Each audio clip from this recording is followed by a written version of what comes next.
Merhaba, ben Fadime. Kanalıma hoş geldiniz. Bugün sizinle hem kulaklı hem de önünde yeni yılı anımsatan güzel bir manzara resmi olan şapka yapmak istiyorum. Keyifli seyirler dilerim. Kalınca bir şapka yapacağız. 2 kat angora kullanacağım. Sıcacık, yumuşacık bir ip var elimde. Ve başlıyoruz. Şöyle küçücük bir pay bırakarak 10 santim yeter. Hemen 3 tane ilmek atıyorum şişime. Klasik yöntemle atıyorum. İstediğiniz her yöntemle atabilirsiniz. Hiçbir şey olmayacaktır. 3 ilmeğimi attıktan sonra da şuraya bir düğüm atıyorum. Ve hemen tersinden 3 tane örerek, bu sırada arttırmamız yok. 3 ilmeğimizi önce bir güzel toparlıyoruz ki başlangıcımız düzgün olsun. Lastik de örebilirsiniz ama ben bunda böyle düz örmeyi düşünüyorum. Çok kafaya yapışan bir şapka olsun istemiyorum. Düz öreceğiz şapkamızı. Şimdi burada 3 tane ilmeğim var ve başlıyorum arttırmalara. Bu bizim kulağımıza gelecek olan bölüm. Önce bir üçgenimizi öreceğiz. Daha sonra diğer üçgenimizi öreceğiz ve arada ilmek arttırıp iki üçgenimizi ön ve arkada arttırdığımız ilmeklerle bağlayıp şapkamızın geri kalanını öreceğiz. Şimdi artışımızı da şöyle yapıyoruz. Önce buradan düz ördüm. Sonra şişimi ilmeğimin çaprazından içeriye doğru alıyorum ve bir tane daha ilmek atarak artışımı yapıyorum. Aradakini düz örüyorum. Sondakinde yine bir normal örüyorum. Şişimi ilmekten çıkartmadım. Aynı ilmeği bir de çaprazından örerek artışımı yapıyorum. 3 ilmeğimiz şu an 5 ilmek oldu. Arka tarafta tersleri örerken artış yapmıyoruz. Bütün ilmekleri ters şekilde örüyoruz. Baştaki ilmeklerimi yine örmeden alıyorum. Ne kadar örmeden alırsam ilmeklerimi düz örerken artışlardan bahsetmiyorum. Örgümüz o kadar düzgün olacak. Şimdi geldik yine artış yapacağımız ön bölüme. Önde yine aynı işlemi yapacağım. Buradaki 3 ilmeğimiz 21 ilmek olana kadar devam edeceğiz. Normal alıyorum.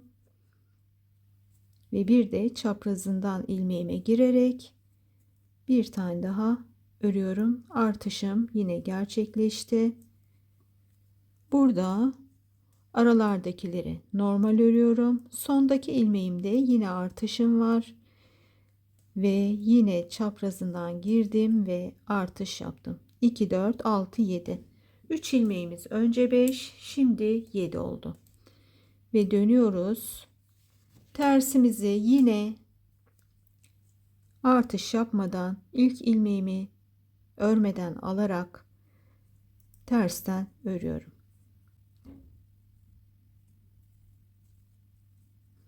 Bu şapkayı tüylü iplerle ve benzeri güzel fantezi iplerle ördüğünüzde daha anlaşılır, daha güzel bir formu oluyor. Anlaşılır derken örgüsü anlaşılmıyor. Şekil olarak daha güzel oluyor. Ben bir öyle deneme yaptım. Birazcık çekim de yaptım ama çok böyle tüylerden bu artış yerlerini falan güzel gösteremediğim için böyle bir denedim. Ama sonra belki o görüntüleri de yayınlarım, bilemiyorum. Bunu anlayan için o da bir tekrar olur ve böylece farklı iplerle de daha güzel örebileceğimizi görmüş oluruz. Şimdilik buradayız. Yine artış noktasına geldik. Öndeyiz. Bir normal bir çaprazından aynı ilmeği örerek 2 katına çıkarıyorum. Aradaki ilmeklerimi normal düz örüyorum ve sondaki ilmeğimi de yine normal bir kere ördükten sonra Şişim içerideyken bir de çaprazından örüyorum. Böyle yaparak 21 ilmeğe kadar gelelim ve 21 ilmekte nasıl devam edeceğimizi görelim. Şimdi bu üçgenimizin aynısından bir tane daha örüyoruz. Daha sonra aralarına ilmek atacağız ve kulaklı şapkamızı bitireceğiz. Burada örmüş olduğumuz üçgenimizi şimdilik başka bir şişe aktararak diğer üçgenimi öreceğim ve ikisini birleştirirken de daha kolay olacak. Aynı misina üzerinde de örmeyi denedim ama ilk kez başlayanlar için kafa karıştırıcı olmasın diye şu an bir şişe aktarıyorum. Sonra yeniden aynı şişe geçireceğiz. Şöyle bir üçgenimiz var. 2, 4, 6, 8, 10, 12, 14, 16, 18, 20, 21 tane ilmeğimiz var. Ve hemen başlıyoruz diğer üçgenimizi. 3 ilmekle başlamış ve 21 ilmeğe kadar yanlarda baştaki ilk ilmeğimizi sadece düzlerde olmak şartı ile bir normal örerek bir de çaprazından örerek arttırmalar yapmıştık. Tersini ters örerken arttırma yapmadan dümdüz örmüş ve ilk aldığımız ilmekleri de daima düz alarak tersi bitirmiştik. Şimdi 21 ilmeğe ulaştık. Tersinden de tekrar 21 ilmeğimizi ördük ve 21 bu tarafta. 21 de bu tarafta olmak üzere bizim şu an toplamda 42 tane ilmeğimiz var. Ben bu şapkanın 70 ilmek olmasını istiyorum. Çünkü ipim baya bir kalın ip ve şöyle görebilir misiniz? 2 kat, hatta böyle baya bir pofuduk pofuduk bir ip. Daha da büyük olmaması için benim için 70 ilmek yeterli olacak ve şuradan 15 tane çoklu arttırma yapacağım. 15 önde, 15 arkada, 42 de kulaklarda olmak üzere bizim toplamda 72 ilmeğimiz olacak. Şimdi ben 15 tane ilmek arttırıyorum. Bunu nasıl yapıyorduk? Şu an 2 tane arttırdım. Şu iki ilmeğimizin arasından şişinizle veya tığınızla, bana tığ daha kolay geldiği için şu an tığ ile yapıyorum. Giriyoruz. Şuradan giriyoruz ve bir tane ilmek alıp şişimize takıyoruz. Tekrar alıp tekrar takıyoruz. Bu yöntemle örgünüzü sonsuza kadar arttırabilirsiniz. Ve çok güzel oluyor, bir de örüldüğü zaman şu bölümü de çok düzgün olduğu için çok güzel bir artış yöntemi. 15 tane arttırıyorum ve diğerine geçeceğim. 2 kulağımızın arasını ilmeklerle birleştirip şapkamızı bütün olarak tek şişte, misinalı şişte öreceğim. Hemen sayalım. 2, 4, 6, 8, 9. Şurada bir üst üste binme oldu.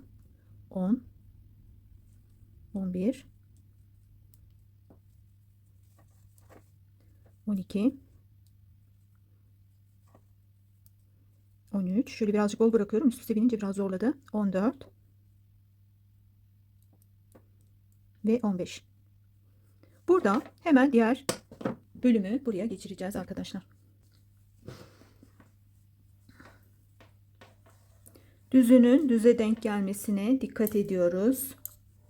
Bunu da nasıl yapacağım? Hemen önce şu tarafa geçireyim ki tersi düzü birbirine girmesin. Ve şimdi rahatça diğer şişime aktarabilirim. Bu aradaki şu ipimi bağlayarak bir tanesini iptal edeceğim.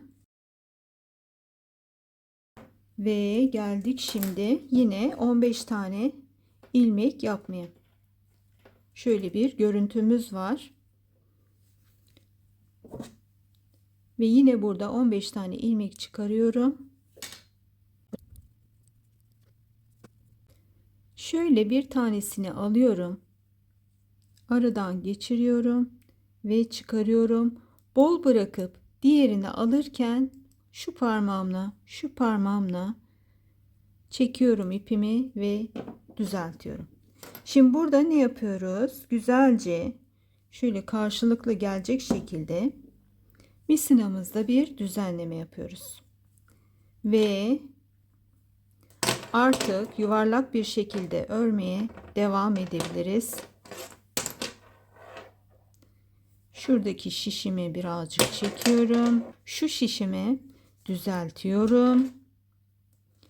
Ve şuradaki ipimi de şuraya gergin gelecek bir şekilde olacak şekilde arkadan düzeltip yuvarlak bir şekilde artık şapkamı örmeye başlıyorum. Şuradaki boşluğa geldiğimizde ipi bağlayacağım. Orayı da göstereceğim. Hiç merak etmiyoruz. Noktaya geldiğimizde. Tersten örmek istiyorsanız örebilirsiniz ama benim kolayıma düzden örmek daha kolay geldiği için hemen burada şu işlemi yaparak devam edeceğim. Şuradaki tek ilmeğimi dışarıya çıkarttım. Karşıdaki ilk ilmeğimi düz öreceğim. Daha sonra şuradaki ilmeğimi çapraza alıyorum. Düz örüyorum ve şöyle düzgün bir birleşim olmuş oluyor ve şuraya kadar örüyorum düzce ve şuradaki birleşmeyi size anlatıyor olacağım. Şuradan başlayarak güzelce ördüm. Arada arttırmış olduğum 15 ilmeğimi ördüm ve geldik burada bir ilmeğim kalana kadar diğer kulağı da ördüm. Ve bu bir ilmeğimizi şöyle boşa alacağım şimdi. Önce şuradan bir yerlerden misinamı çıkarayım. Daha sonra ben misinamı 40 milimlik bir misinaya dizmeyi düşünüyorum. Şimdi size gösterirken o doluydu. Hemen onu boşaltmam lazım. Daha kolay olacak çünkü benim için. Ve şurada şunu boşa çıkarttım. Çaprazlama yapacağım yine. İlk ilmeğimi buraya alıyorum.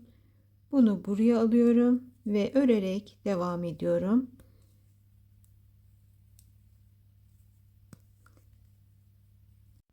Eğer 40 santimlik misinanız yoksa da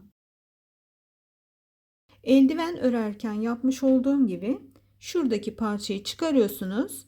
Buradaki sayıları ikiye bölüp eşit bir şekilde iki misinaya bölüyorsunuz. Daha sonra bir tarafı örüp diğer şişinizi öne çıkarıp diğerini buraya yerleştirip çıkarmış olduğunuz şişinizle devam ediyorsunuz.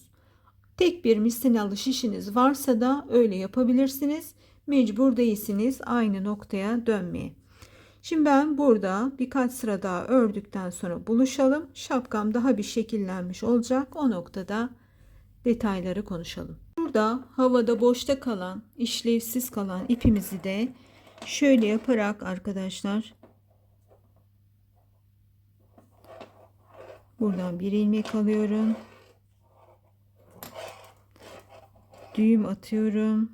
Bir tane daha atıyorum. Şöyle bir 5-6 santimden kesip burayı içeriden saklayacağım. İğneme geçirip ilmeklerin içerisinden yürüterek saklayacağım. Şu an tek bir ip üzerinden devam ediyoruz ve birkaç sıra sonra buluşuyoruz. Şurada ipimi bağladım. 2 sıra kırmızı iple dümdüz bir çizgi şeklinde öreceğim. İpimi şapkanın arka tarafından bağladım. Düz örüyorum. Ve bu kırmızı ipten sonra da bir sırada beyaz ip öreceğiz. Detaylar gelecek. 12 sıra beyazı, daha doğrusu ekruyu, 2 sıra kırmızıyı, bir sıra beyazı ördüm. Şimdi yeşil ipimi de bağladım arkadan. Bir şerit şeklinde yeşilimizi öreceğiz. Ama o yeşilin arasına da şu manzaramızı katacağız. Bu örneği ben bir çorap deseninden çıkarttım bir dergiden.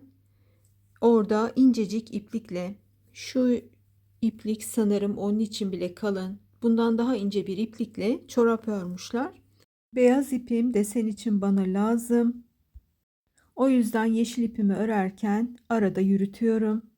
Devam ediyorum. Bir alttan bir üstten kilitleyerek. Motifim 29 ilmekten oluşuyor. Tam ön ortasında bir işaret alacağım. Ön ortasındaki ilmeğimi ayarlayacağım. 15 ilmeğimiz vardı biliyorsunuz. Çoklu arttırmada önde ve arkada. Tam ortadaki ilmekten işaretimi alacağım. Sağa sola 14 tane ilmek işaretleyip o noktada motifimi yapmaya başlayacağım.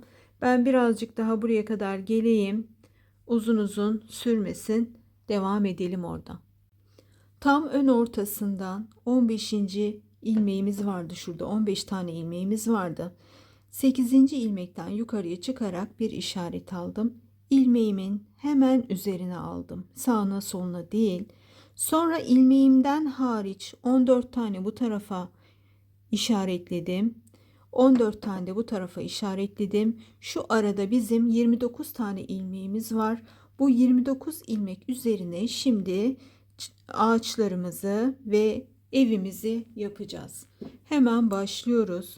Elimden geldiğince açık anlatmaya çalışacağım. Şuradaki örtüyü bir kaldırıp geleyim. Evet, örtüyü kaldırdım geldim.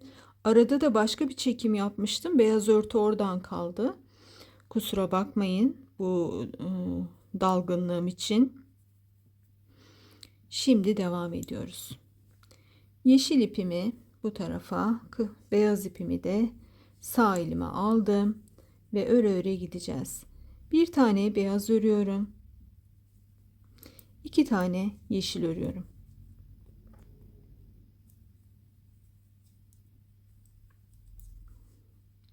Bir tane beyaz örüyorum. 2 tane yeşil örüyorum.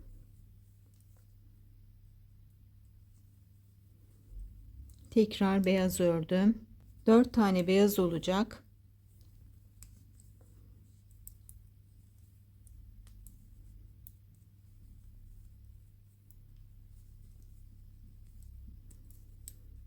Bir, iki, üç, 4 tane beyazım oldu.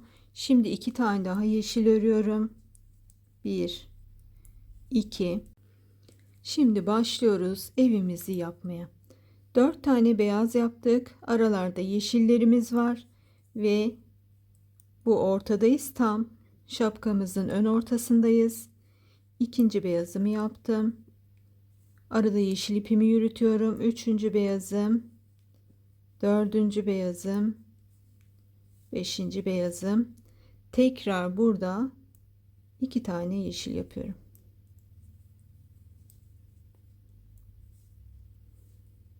Tekrar bir beyaz,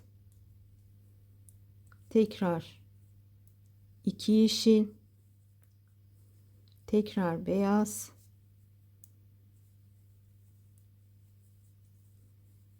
yine beyaz yapacağız. 2 yeşil yaptık. Tekrar yeşil yapıyoruz 2 tane. Birazcık zor gibi ama azıcık dikkatli olacak arkadaşlar. Çocuklarınızın veya gençlerin veya genç olanların bu modeli çok seveceğini düşünüyorum.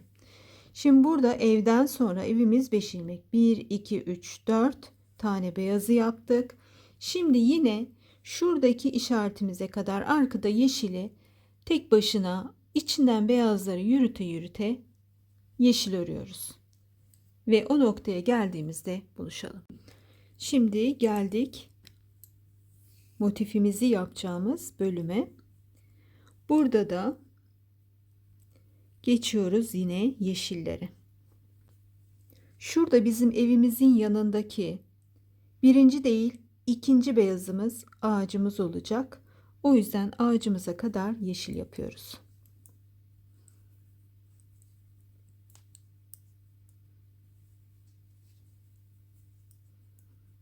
Beyaz ipimi arada yine yürüte yürüte gidiyorum.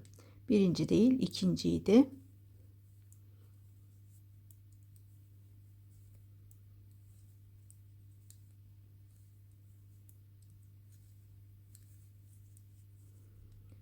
Şurada hemen beyazımızı yapıyoruz. ağacımızın gövdesini yapmış olduk şu an ve yeşille devam ediyoruz.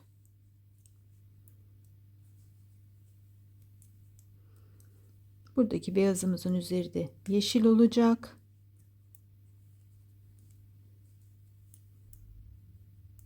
Şuradaki yeşilimizi de yaptıktan sonra evimizdeyiz şu an. 5 tane ilmek beyaz yapıyoruz yine. Şurada ipimi de yürüteyim. İpimin yerlerini değiştirdim yine. Ve küçücük bir alan bile olsa ipin yerini değiştirmek, arkadaki ipi yürütüp saklayabilmek için kolay oluyor. Ve tekrar iplerimin yerini değiştiriyorum. Yeşili daha çok öreceğim çünkü. Yeşili örmeye başladım.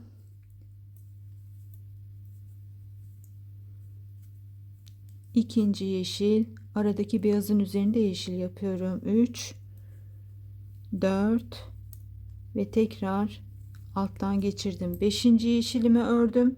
Bir tane beyaz yaparak ağacımızın gövde bölümünü oluşturacağız.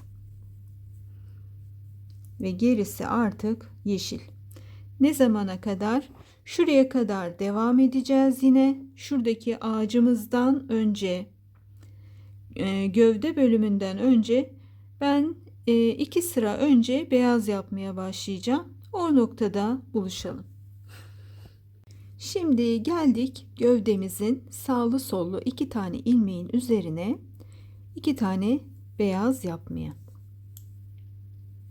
Ağacımız yavaş yavaş oluşacak. 1 2, arada bir tane yeşilimizi yürütelim. 3 4 ve 5 tane ilmek yaptık. Çam ağacımız yavaş yavaş belirginleşecek şimdi. Geliyoruz, yeşil yapacağız. Hemen şöyle iplerimi yer değiştireyim. Birazcık zor ama yaparken zevkli. Sadece ipler sürekli düğüm oluyor. Onlar biraz el oyalıyor ama örgü örmekten bizi vazgeçiremiyor. Geldik evimize. Evimiz içinde bir tane beyaz, bir tane yeşil, bir beyaz, bir yeşil yapıyoruz. Bunlar bizim pencerelerimizin başlangıcı. Tekrar beyaz yapıyoruz. Şöyle gördüğünüz gibi şu 2 tane yeşil, 2 tane penceremiz. Sonra tekrar dönüyoruz. Çam ağacımıza doğru giderken yeşiller yapıyoruz. Buradaki renkler herkesin kendi seçimi olsun arkadaşlar. Ben burada şurayı hemen bir unutmadan anlatayım. Fazla ördüm. Şurada 2 tane yeşil ilmeğimizin üzerine beyaz yapmaya başlıyoruz. İplerimi yine yer değiştirdim. Şöyle altta da yeşilimi yürüteyim. Burada istediğiniz renk yapabilirsiniz. Şöyle gövdemizin diğer tarafına da toplamda 5 tane ilmek yaptık. 2 bu tarafta, 2 bu tarafta, bir tane de beyazın üzerinde. Yine yeşilleri örmeye devam edeceğiz diğer sıraya kadar. Buradaki amacımız yeşil bir bölümün içerisine kar yağmış gibi çam ağaçlarını ve evimizi yerleştirmek. İstiyorsanız başka renklerle de bu bölümü yapabilirsiniz. Beyaz şeridin içerisine yeşil, mavi şeridin içerisine beyaz, kırmızı şeridin içerisine başka bir renk. Her şey olur. Benim görmüş olduğum çorapta da gri bir bölümün içerisine beyaz yapmışlardı. Ben yeşilin içerisine yapmak istedim. Çünkü bunu yeni yıl hediyesi olarak örüyorum şu an. O yüzden alta da bir kırmızı şerit ekledim. Burayı kendim uydurdum, kırmızı bölümü. Onun için herkes ne zaman giyecek bunu, ne zamana verecek, bluza mı yapıyor, çoraba mı yapıyor, yeleğe mi yapıyor, bir bebeğe mi yapıyor? Oradaki renkleri duruma göre ayarlıyorsunuz. Ben şimdi yılbaşı için bu renkleri bir araya getirdim. Şimdi devam ediyorum yeşilimi yürütmeye. Sadece alın bölgesinde motifimiz olacak. Bunu da tekrar hatırlatayım. Burada biraz ipimi açayım. İpimde düğümler oluştu. Ve devam ediyoruz. Yeşilimi örüyorum. Beyazımı da yürütüyorum.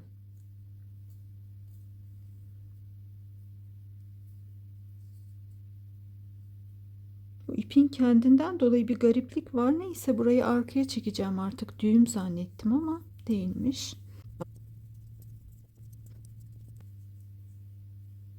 Şimdi burada bir tane yeşilim kaldı. Buranın üzerine beyaz yapacağım. Çam ağacımda beyaz bölüme geldim. İplerimi yer değiştiriyorum elimde. Yeşil sola, beyaz sağa geliyor. Aynı işlemleri diğer ağaçta da yapacağız. Bu noktadan sonra diğer ağacı anlatmadan devam edeceğim arkadaşlar. Çünkü video artık 5 saat olmasın.